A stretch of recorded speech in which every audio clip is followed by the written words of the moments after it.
Welcome to దృశ్యం news. హిందువులకు కష్టకాలంలో అండగా నిలిచేది హిందూ వాహిని అని ఎమ్మెల్యే పవర్ రామారావు పటేల్ అన్నారు.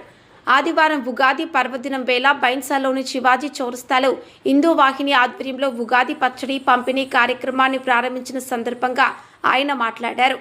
హిందూ వాహిని కార్యకర్తలకు తాను ఎల్లవేళలా అండగా ఉంటానన్నారు. ప్రతి సంవత్సరం ఆనవాయితీగా ఈ కార్యక్రమాన్ని చేపట్టడం అభినందనీయమన్నారు. సైన్స్ ప్రకారం చలికాలం వెళ్లి వేసవి ప్రారంభమవుతున్న తరుణంలో మన పూర్వీకులు ఉగాది పచ్చడి తాగేవారని, దీని మూలంగా వ్యాధులు ప్రబలకుండా ఉంటాయన్నారు. షడ్రుచుల సమ్మేళనమే ఉగాది పచ్చడి అని అన్ని రకాలుగా ప్రతి మానవుడు తట్టుకోవాలన్నదే దీని ఉద్దేశమన్నారు. ప్రతి ఒక్కరూ ఆనందంగా ఉండాలని ఆయన ఆకాంక్షించారు. కార్యక్రమంలో హిందూ వాహిని కార్యకర్తలు, బాధ్యులు, బీజేపీ నాయకులు తదితరులు పాల్గొన్నారు. జిల్లా వైస్ ప్రెసిడెంట్ గారు అందరికీ వచ్చేసిన అందరికీ సోదరులకు ఉగాది శుభాకాంక్షలు తెలియజేస్తున్నాను. ప్రతి సంవత్సరం లాగా ఈ సంవత్సరం కూడా మన హిందూ సంస్కృతి ప్రకారం కొత్త సంవత్సరం స్టార్ట్ అవుతుంది.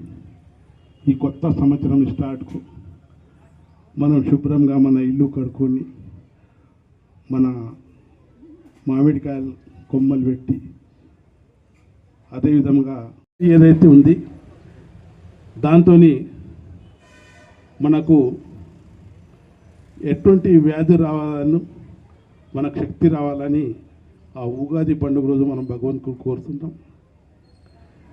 ప్రతి శైలిలో మనం అంబల్లే తాగేస్తాం, జొన్న రొట్టె, శనగ కూర కూడా తాగుతాం.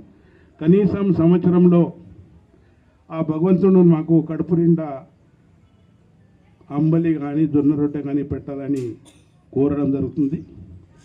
అదేవిధంగా మన మహిళా శాఖలో హిందూ చాలా పెద్ద ఎత్తున రామనవమి ప్రోగ్రాం కూడా జరుపుకుంటాం. హిందూ వాహిని ఏదైతే మన ధర్మానికి ఒక సోల్జర్ లాగా నిలబడి మనకు రక్షిస్తారు, వాళ్ళకు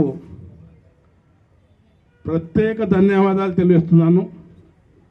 వాళ్ళు ఉండాలంటే మనమే ఉన్నాం, లేకుంటే ఎప్పుడో మనం ఇంట్లో దాచి ఉండేవాళ్ళు. భగవంతుడు వీళ్ళకి ఇట్లా శక్తి ఇచ్చాడో ఎప్పుడు కూడా ఏ సమయంలో కూడా అంటే యథా యథా ధర్మశ ఎప్పుడెప్పుడు మనకు కష్టాలు వస్తాయి అప్పుడు వీళ్ళు నిలబడే ఒక కృష్ణుడు సోల్జర్ లాగా నిలబడతారు. వాళ్ళకు ఎప్పుడు కూడా ఒక ధైర్యం ఇస్తున్నాను. వచ్చే కాలంలో కూడా భగవంతుడు మీకు ఆశీర్వాదం ఇవ్వాలా. మేము ప్రతి కష్టాల్లో మీకు ఆదుకుంటామని తెలియజేస్తూ ఉగాది శుభాకాంక్షలు తెలియజేస్తూ రైతు సోదరులకు పంట బాగా పండాల, వ్యాపారస్తులకు వ్యాపారం మంచిగా కావాలా, అందరూ ఆరోగ్యాలతో ఉండాలా, ఎటువంటి వ్యాధి లేకుండా ఉండాలని ఆ భగవంతుని కోరుకుంటూ ముగిస్తున్నాను. జై హింద్, జై భారత్, జై తెలంగాణ.